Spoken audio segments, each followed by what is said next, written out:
Hello, good people.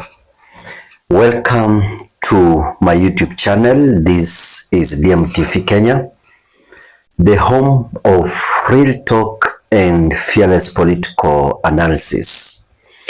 If you are new here, karibu tena.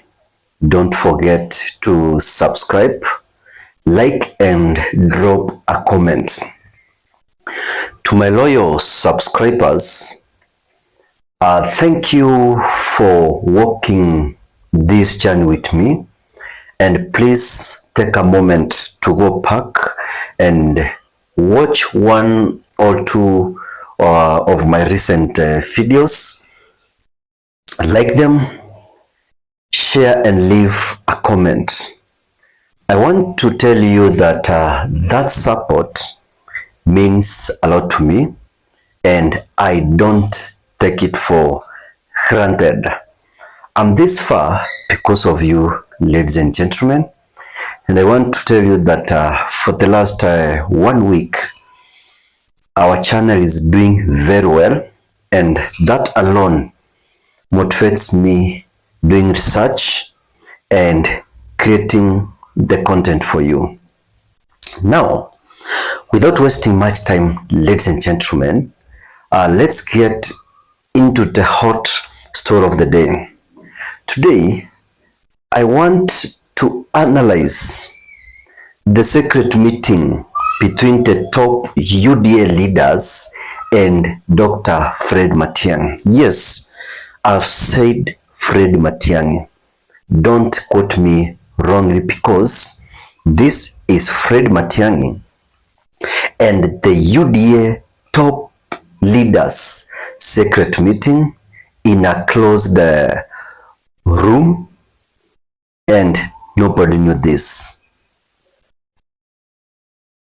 The same Fred Matiang'i who served in the powerful Interior Ministry under Uhuru Kenyatta, the same man many believed had been pushed into silence after the 2022 elections, is back, and not just back. He's ready, and he is shaking tables within the ruling government. This was a secret meeting, UDA top leaders and Fred Matiang'i. Phones were switched off, nobody was allowed to take a video, and nobody was allowed to take even a photo, because it was a secret meeting. You know, in this country, what's happening right now, whoever who is in the government, when you are seen with opposition leaders, automatically you will be kicked out of the system. What is shocking many Kenyans right now is that several UDA leaders reportedly close to the State House held a private meeting with Fred Matiang'i. This meeting, some sources say it happened under a tight secrecy. There was no phones, as I've told you, no photos, just few trusted allies. But as always, information leaks in Kenya faster than the power outages in KPLC, especially in Nairobi.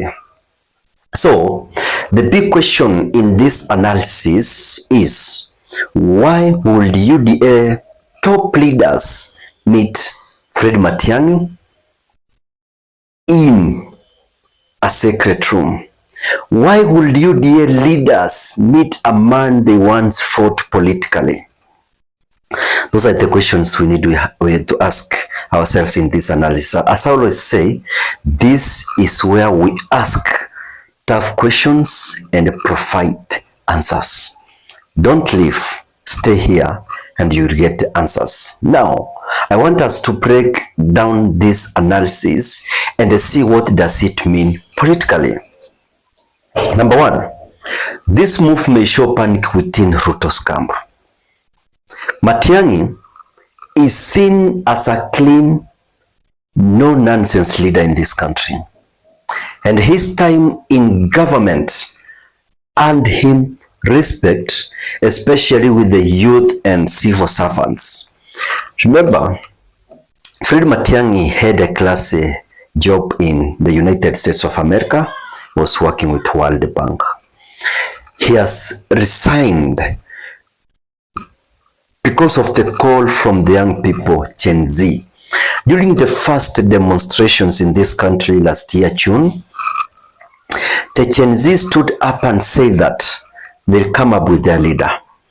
And that's why they came up with Fred Matiang'i.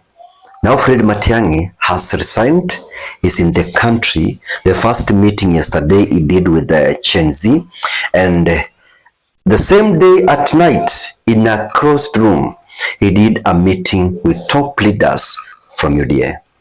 And I want you to be following this story. I want to tell you that it won't take long time before we start seeing Fred Matiang'i having meetings with top leaders in this country. But we have seen him as a leader by meeting the Chenzi first in this country after coming from USA. There's no leader who is doing this. Normally the leaders we have, they have been taking care of other leaders and not young people. But Matiang'i, the first meeting, he met young people and Chenzi. Number two, the Chenzi Wave has totally changed the political game in this country. Leaders are now afraid of making wrong moves. Chenzi's, I want to tell you that they don't wait for 2027. They strike online, they protest in the streets, and they demand accountability there. Now, Matiang'i has come. I want to tell you that Matiang'i's return seems to have caught the attention of this digital. Number three, the UDA, the UDA members may already be looking for a tactic or the survival tactic when it comes to 2027 elections. If Ruto's popularity to continue dropping due to finance bill and rising public anger, these politicians want to position themselves with Fred Matiang'i, and they have to do it early enough. Aligning with Fred Matiang'i, even secretly, it will give them an alternative plan. Let me call it plan B for them. In case UDA loses, there is a 5 joining Matiang'i's side, but this they have to do it in a secret way. Let's also not forget that Fred Matiang'i has strong backing internationally. After all, he just came back from the United States of America, where he met Kenyan professionals, he met pastors from USA, he met activists, and even low-key donors. The international community has seen Fred Matiang'i as a moderate leader. They have seen Fred Matiang'i as competent, and they have seen Fred Matiang'i as less tribal compared to the current political class we have in this country. And what does this mean for President Ruto?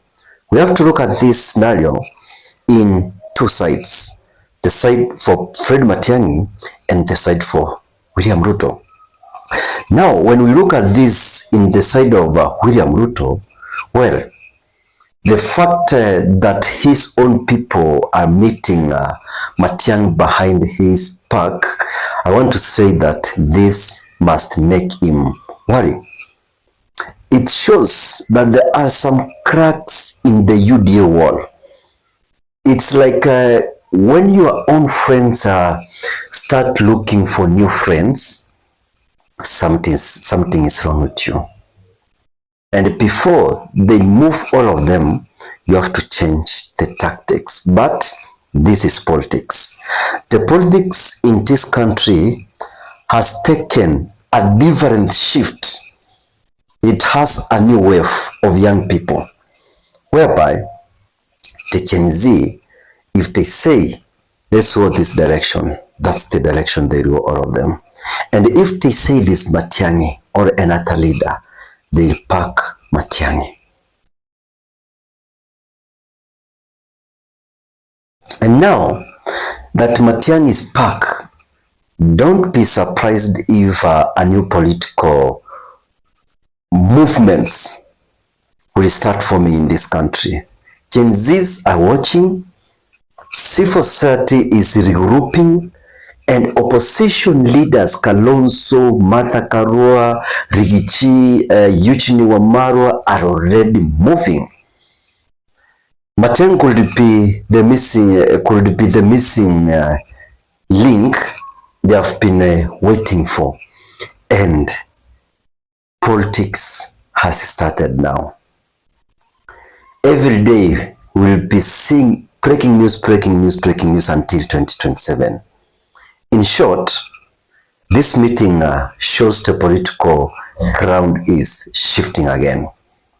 Nothing is permanent in Kenyan politics, and 2027 has already started. It has started silently, secretly, and strategically. Ladies and gentlemen, that's all for today's analysis. If you found this an eye-opening, please give this video a like, share, and drop a comment. Do you trust Matiangi to lead change in this country? And another question, will you vote for Matiangi? If you haven't subscribed, ladies and gentlemen, let me tell you that you are missing a lot. If you found this an